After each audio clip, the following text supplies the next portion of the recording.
Okay, what's up guys? It's Mewsh, and today I'm going to have a battle video between me and unseenoddish. He wins the coin flip, so he can go second. This was a money match, I think, so I do owe him $20 or something. He's playing Gaios Combo, and I'm playing Sindell Control. This is kind of an interesting matchup. I think it's even-ish. If he gets his combo, I think he does win, but if I'm able to keep him out of lethal range, then it can be pretty good for me, especially if I have Orbob set up, stuff like that.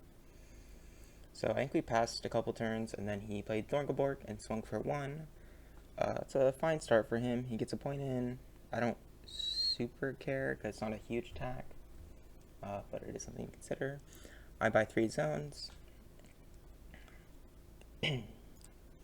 Yeah, I think Thorngaborg's a really good early game card because you can get a point off of it. It can draw you a card if it's killed. I played Charge Blaster to get around his effect. I figured if I use Charge Blaster on his Thorngaborg, then he can't draw as much. He won't get to his combo pieces as fast. I think there are a couple ways you can use Charge Blaster in this matchup. You either kill Thorngaborgs so that they don't get their draw effects, or you can use them to get rid of Noth or other Temple Traps targets that might be annoying. So I swung in with 3 my Sculpting. He responded with his Rootaboot.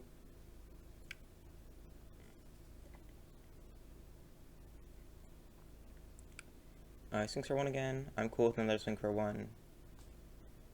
I'm just trying to keep him below 7, I believe. And then I use Telepathic Touch, and I grab Gehenna's Touch.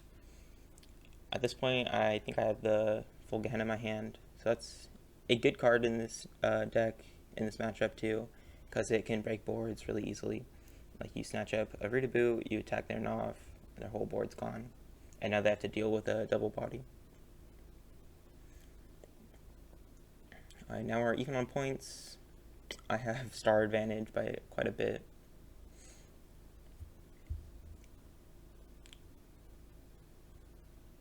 I buy 2 zones.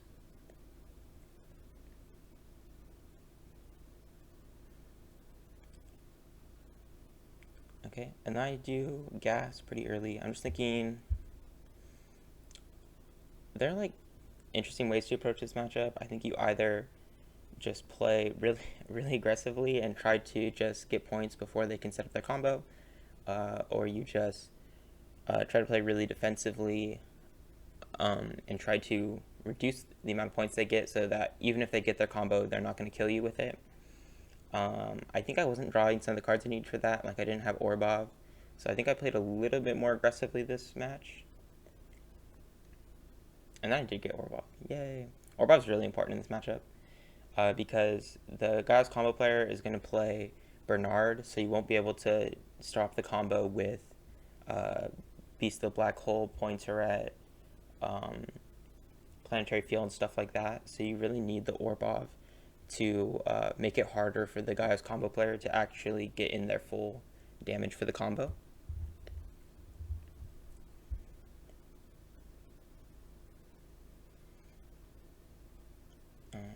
There's a little bit of confusion about the scores because I don't know if he gained or not, but that's okay. He plays another Rootaboot.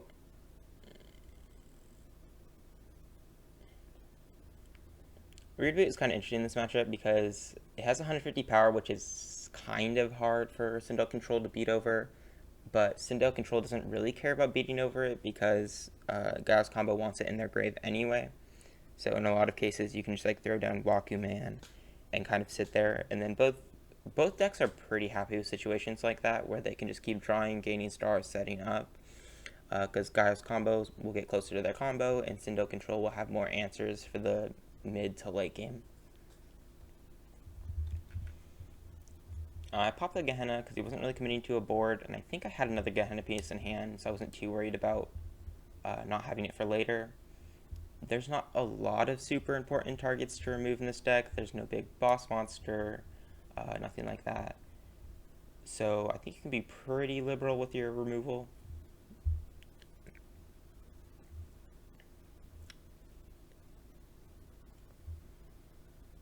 play Spoons. Spoons, obviously super good card, especially in combo. You can get, like, through your deck, you can get cards. In this case, he discards Boundary, puts Galaxy back in his deck, and plays the other Spoons, I think, just to dig farther. And then he sees Solomancer. That's an important combo card.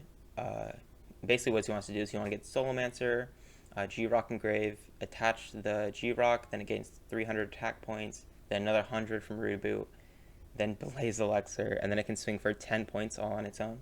So that's the big threat in this if you don't know about the Gaios combo, but that's it. It gains power equal to the difference between a killed creature's power and health. It's kind of an interesting thing. Okay, so he attacks, things like that. I think this is where I misplay. I buy another resource zone. Yeah, so he swings in and off. Okay, yeah, so I swing in and off, I kill an off. Okay, maybe this wasn't where I misplay yet.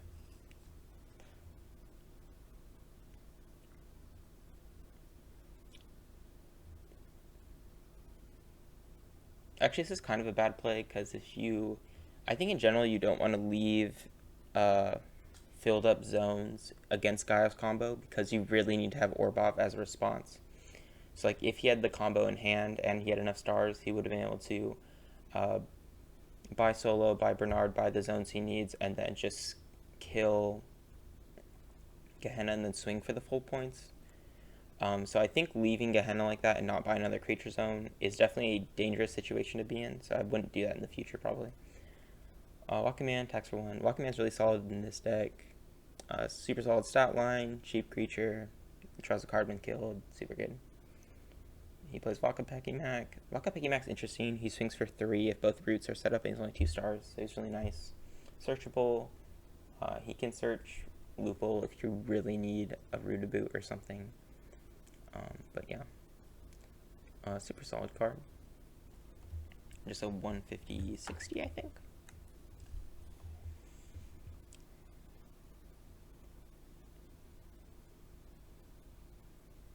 Shockafly's interesting. The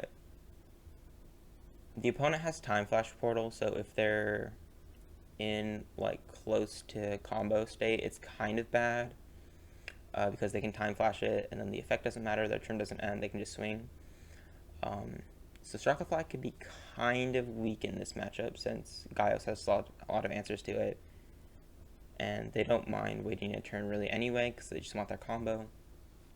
But it gives me some time to hopefully get more responses, set up more Orbob, stuff like that. I buy a 3rd battle zone.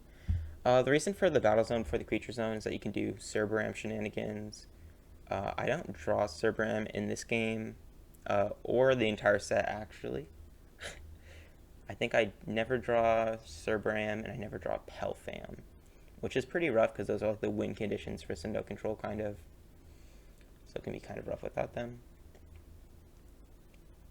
But yeah. I was just thinking.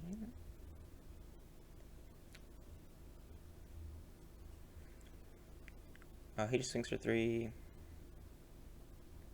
He's still at 6. 6 is like where I want him to stay, basically. Because once he gets to 7, it's a little bit iffy, and then once he gets to 8, it's kind of game over, unless I have like both Orbobs and an empty board. So yeah.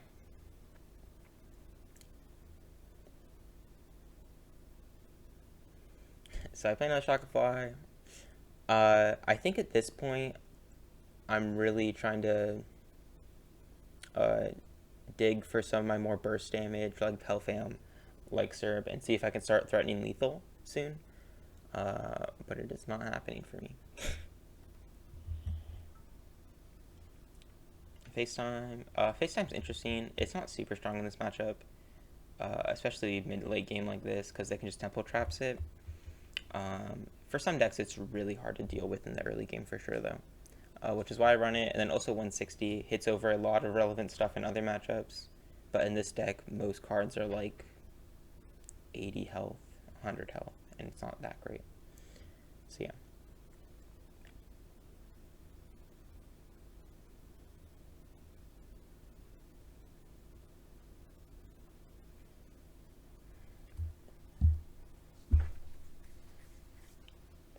he puts the Bernard early. I guess he's just trying to, uh, he's just guaranteeing he gets into that combo lethal range.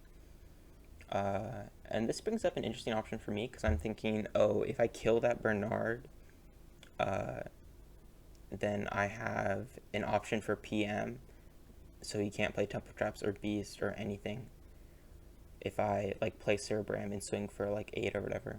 So I think that's kind of what I'm thinking of. I'm thinking of this like cool combo I can play in my head, but I don't really get the cards I need for it. I have PM, but I don't have Cerebram yet. And then I think he just played it because he probably has another Bernard, and he really wants to make sure he's in that combo lethal range, especially since I have one Orbov already set up. Yeah. So yeah, I commit to this idea in my head. So I think that Bernard can kind of be hard to deal with because at 250, I don't think there's really any creatures that beat over it unless you commit to like a Meltalon. And it is one of the better options for Meltalon to attack, but I don't think I had a Meltalon at the time. Galaxy Rocks is the other thing. It's like you want to... That was a really bad planetary field. I should have just taken the damage since I'm already in like bad range. But yeah. Galaxy Rock is interesting because it is a hard creature to kill because it has 350 health. But he wants it dead, so I'm not that concerned about killing it, in all honesty. I set up my second R-Bob. I'm kind of popping off. I'm like, oh wow, I'm getting everything set up how I want it to. And I just pass. I don't think either of my creatures tackle for Waka Pekimak.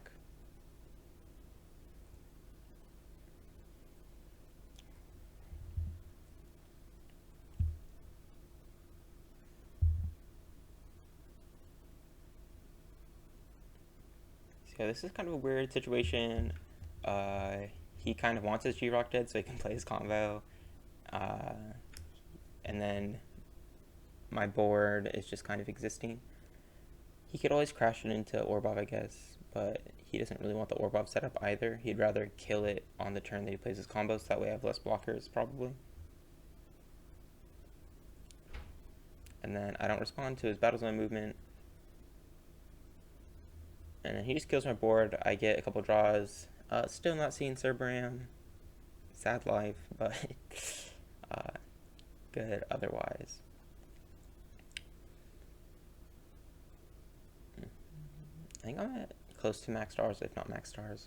So I have like big star advantage. I think I have card advantage at this point. So I grab the Galaxy Rock because I'm like, oh, okay. So if I grab the Galaxy Rock, then he can't play his combo until he kills my Gehenna. And then I just kind of attack into his Waka Pekimak, and I think he Temple Traps me, which puts me in a really bad situation. In this situation, I definitely should have just bought another creature zone instead of leaking stars, because I definitely had the resources, and it would have been another option if I was trying to respond to the combo, which he's about to play right now. So that was my misplay, basically. I committed to a Gehenna on a bad board, didn't pay my stars for a resource zone, don't have options here. I think in this situation it would have been... Yeah, so he wins. If I did have the Orbov play, then I think I would have been able to survive a little bit longer. I'm not sure if I would have won, but it would have been a lot better, definitely.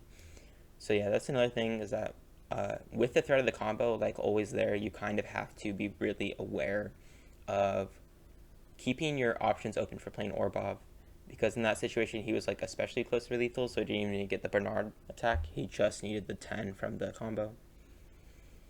Okay, so that was the first game. Pretty rough. Didn't grab the pieces I needed for like pushing lethal, and I made some misplays on defense, basically. Pretty bad misplays too. So I lost 20-10, I believe. So now we're resetting. We're sideboarding. In this situation, my sideboard's kind of rough. I think I have... I sided Shield just on the off chance he played a Sindell deck. I wasn't sure what he was playing when I made my sideboard. And then I sided... I know Oddish is a big fan of like more like loop, super duper late game, quote unquote stall decks like Gaios Control or what's the call? What's Gravitex, I guess, is kind of like that. Uh, so I figured, hey, I'll side Combine Harvester, I'll side Statue Labyrinth, because I think those will help me in a matchup where I have to go to late game, and I don't care about breaking early game as much. And then I sided Pointerette, because I think Gaios Combo is one of the matchups that I have a harder time with. So I figured Pointerette, it's extra damage mitigation, it will make pushing lethal easier for me. Hopefully that will help out. So I side in Pointerette. I think I take out KO or Meltalon, because there's not a lot of big creatures I have to worry about. So they're not the most important cards in this matchup, I don't think. And I think he just sides into Shield, an extra response to Gehenna, an extra response to Pelfam, Cerebram, etc., etc. I start out, I just play Thornbork, swing for 1, get a point in. He responds with the Rootaboot, and this is the classic situation. It's going to come up. I'm going to pay 3 for... oh, wait, not yet. I'm going to pay for the resource then. Telepathic Touch, I'm getting my Gehenna pieces to hand. I think I have most of them. I think I have a lot of them in hand right now. And then I think... yeah, I pay 3. I think I just play Walking Man. In this situation, Walking Man's a 120. Rootaboot can't kill him, and then Rootaboot has 150 health, so Walking Man can't kill him either. So it's kind of just like, we're both going to sit here until one of us commits to a board. If he commits to the board, I think I have Gehenna in hand to respond, so that's a really good situation for me. And then if I can commit to a board, that just means more resources that I'm spending, which is good for him. So it's just kind of like we're gonna sit here for a lot of turns, gain up resources kind of situation, because neither of us wants to commit to removing either creature. That just means I have more responses later in the game. That just means he's gonna get his combo sooner than later. But yeah, neither of us are like unhappy with this situation basically.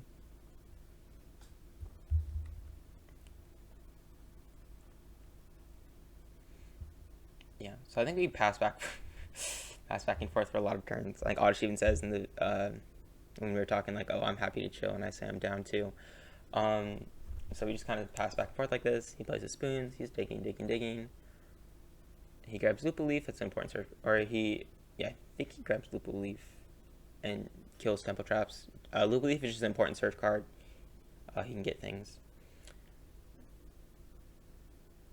Yeah, so he kills me with Shield's effect. That way I don't get the draw. Pretty good. I don't have a lot of like big creatures that he has to deal with besides Pelfam Cerb. And he has other options for those too. So using a shield on a Walking Man is a fine option.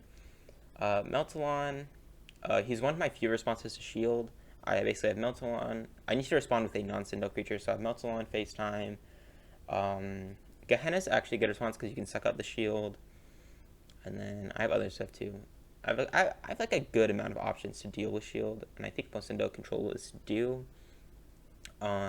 Which is why I don't think it's a super potent sideboard option. It's definitely a good one. Because you have another answer to a lot of Sindell cards. But it's not like broken. I think originally we kind of just like banned it. The community was like, oh my god, this is way too good. It's gonna break everybody's sideboard, which I definitely think is just not the case. It has plenty of counterplay. Most decks aren't mono Sindell. In fact, there aren't really any mono decks in this game. You run plenty of creatures from other planets in most scenarios. So yeah, I don't think it's a big deal. It's definitely a good card to run as a 1 of a 2 of, especially since Sindell is an incredibly popular and incredibly strong planet. But it's just not broken or anything. My Meltalon got so low, he just sings in the Thorglebark with it. That's always fun. So yeah, Meltalon just a super strong beat stick, knocks over things, and then slowly deteriorates until it dies. You can get a lot of value out of it, or at least force some kind of removal from it.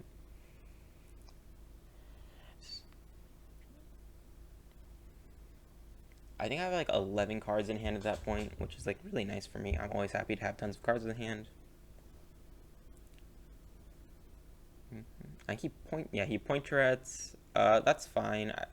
I'm not going to swing for more than 3 usually. Even on my big swings like Cerbram, you can only block 1 of Cerbram's attacks, so you're only going to get 3 anyway. And I already played my Meltalon too. So I think that was a good point turret. Yeah. I think I don't draw the point turret I sided in at all, which is unfortunate. I don't think it's a big deal. Point turret's not a great card. It's just like pretty good. It's good damage mitigation, so I think it has its place, but it's not like great. Then I think we just trade Thorngoborks basically. I attack his Thorngobork.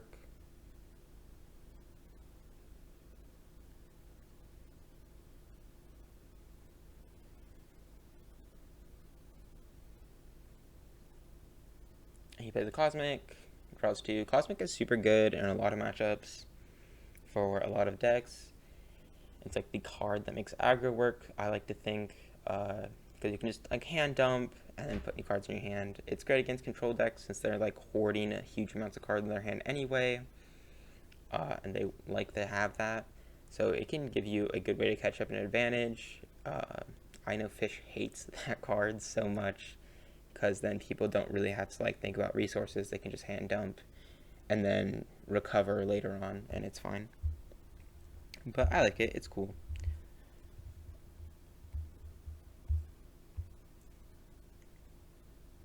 He plays an off. We haven't talked about an off a lot. It's really great because it's just like swings for 2, swings for 3 if Rooted Boot set up, and then if you search for another Gaios creature with Loople or something else, then you can just free play it back once per game. So you can get like 1-2 attacks with each Knopf, which is like 4 attackers, and like a pretty strong attacker or blocker or whatever throughout a whole game.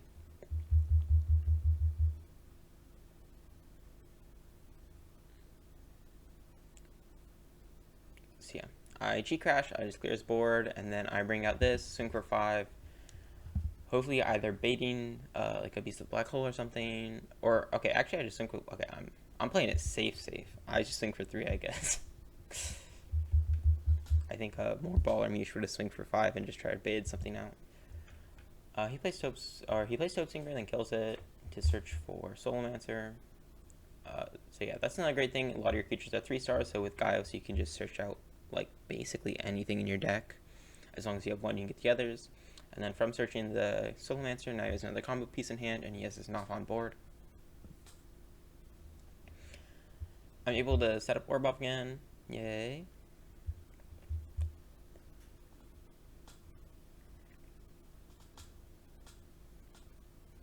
I'm butting that Battle Zone, again hoping to get Cerb eventually. I'm not going to get Cerb eventually. I just attack with Gas. Again, playing really conservatively for whatever reason.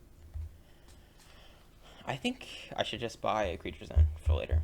I think Creature Zones are more important in this matchup than other matchups because Orbov is just so essential.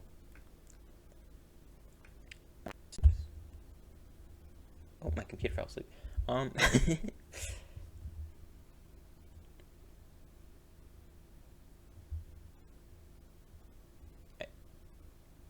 And he plays his combo.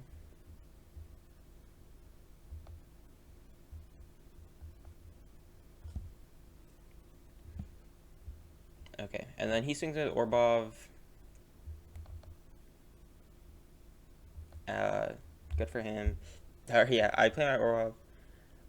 He killed the other ones, so I'm gonna play both of them, I think. Yeah. And so he's at 16 points, which is pretty close to lethal for him.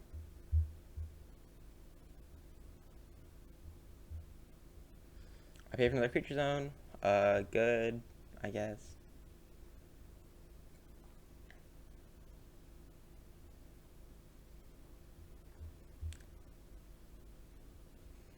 I suck solo. I'm not sure if that's the right option. Because now he can bounce solo with his Pelvam and do the combo gun if he feels like it.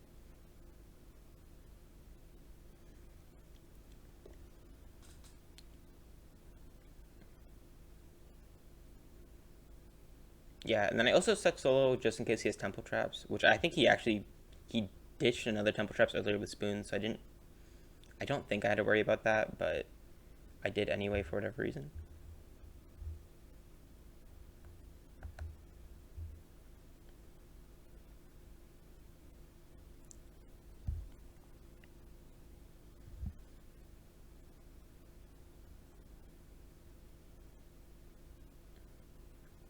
Swinging with Guster. I'm just trying to get some points on the board, hopefully not die. Again, all my resource zones are filled, which is not good because I don't have Orbov as an option now. Yeah, kind of rough. And then yeah, he has a couple ways for lethal here. With Bernie, I can't like respond. All my zones are full, and he just needs 4 points right now, I think, for lethal. So he's in a pretty good position. And he did it. He plays lethal. He wins. So that was the set. To be fair, in my defense, I drew really bad. I did not draw Serb. I did not draw Pelfam. I did not draw Beast of the Black Hole, I think. So it was pretty rough. I could have played it a lot better, definitely, for sure. Lots of misplays, definitely, like leaving zones, filled, kind of rough stuff. But yeah, it was definitely a good set. Thanks to Oddish for playing. Super fun, super dope. See ya.